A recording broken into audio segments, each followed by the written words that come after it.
Chapter 1. Genealogical structure, the kinship system.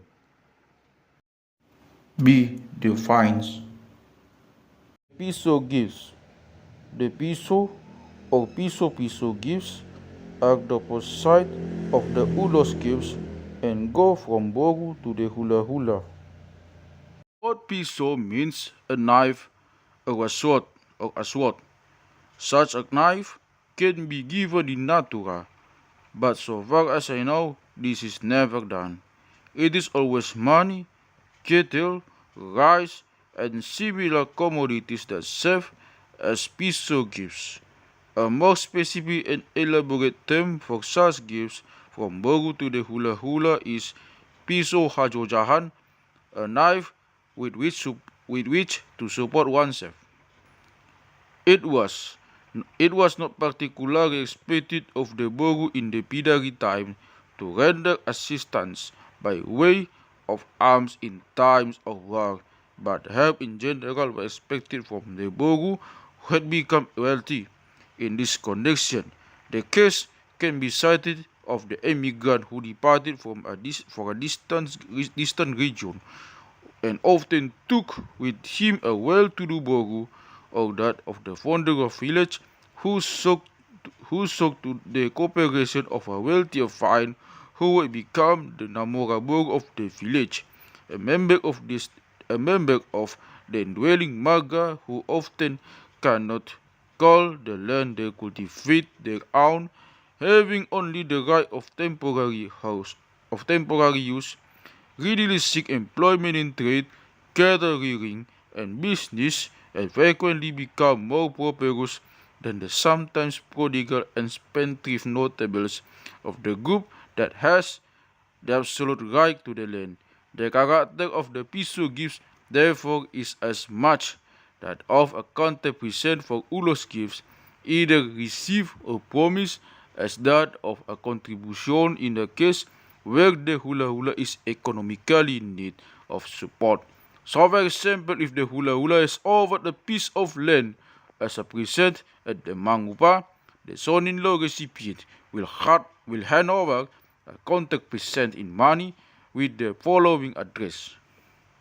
Nunga diupau namua liamang ulostotini bogumunai saipirma todita dion ma pisonami jalo hamuma sesau matua hamu paihut ihutonami. You have now enriched your daughter's soul, Tonti, a cloth of her soul. Here now is our Piso gift, so that our souls may always remain strong, pure. Take it, and may you keep us among your followers until your old age. These contributions are, consequently, as numerous as other occasions on which the Hula Hula gives its benedictions pasu to its Boru. The Boru pays its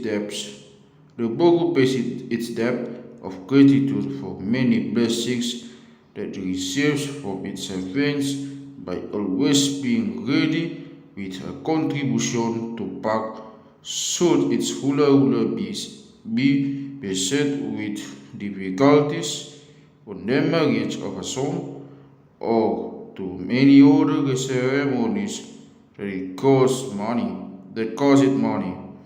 By doing so, by doing the Boru omens the Hasang upon glory of its Affines and at the same time enhances its own respectability.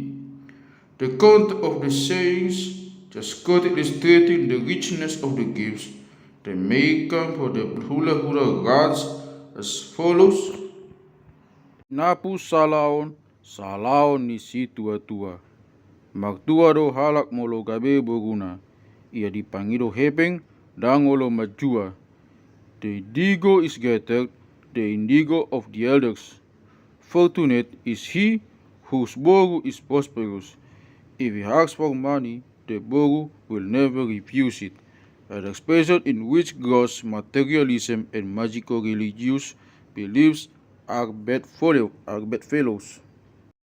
It can be noted that the terms ulos and piso are sometimes used to denote the money gifts that are exchanged between members of the same marga, as for example, abstention is in the dispute. Another term used in the later instance is batu ni sulang-sulang if a meal is to be served, or tali-tali. It will be clear from the foregoing that nothing definite can be said about the size of the gifts that pass to and fro, since everything depends on the circumstances and the existing relations. Or two aspects of the Avina relationship will also be dealt with here.